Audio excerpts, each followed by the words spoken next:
You have just installed your Meet Manager 8 and you don't know what to do next. Before you enter even a single clip, there are 4 settings you must configure. If you skip this, you'll be fixing mistakes all season. So the first thing to do after you've installed Team Manager is to create a database. A database is like a house for your team. You build a house, then in the house, you put in the furniture. Those are now the team, then the athletes, then the reserves and everything to make up the team. So the first thing you do after installing is you have to open a new database, like you're creating a new structure. So let me call this Team Sharks. After you've typed like that, you click open. Immediately, Team Manager 8 will prompt you to this system preferences, and this is the most important part of this setup. So under preference, you choose the preference you are using, if male, female, men, women, or boys, girls. So me, I'm using age group, I'll do boys, girls. Then athlete browser option. If you want to show age in the browser or show date of birth, school year. So for me, I prefer date of birth, then age, then I'll do last name first. It'll be neat that way, but it'll depend with your preference here. Then team registration, choose the team registration that you're using in your default country. For me, I'm in Kenya, there's no team registration here, so I just use other. Under default team type,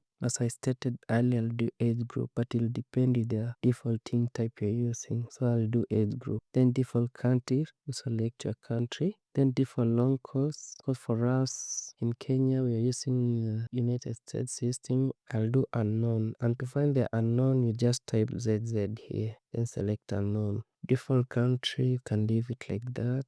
Or maybe I say I'm in Nairobi, default city. Then the postal code, I can say 100.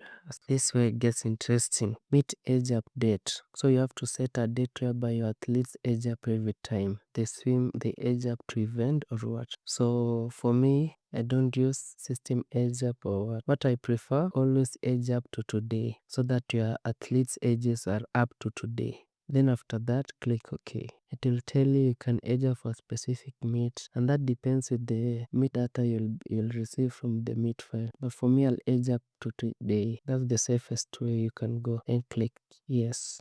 Then click OK. We have successfully set up our first database. As you can see up here, it's written Sharks. When you look even at the teams and everything, it's a very new database. Kindly subscribe and like and comment if there's any topic you want to see. I'll cover it.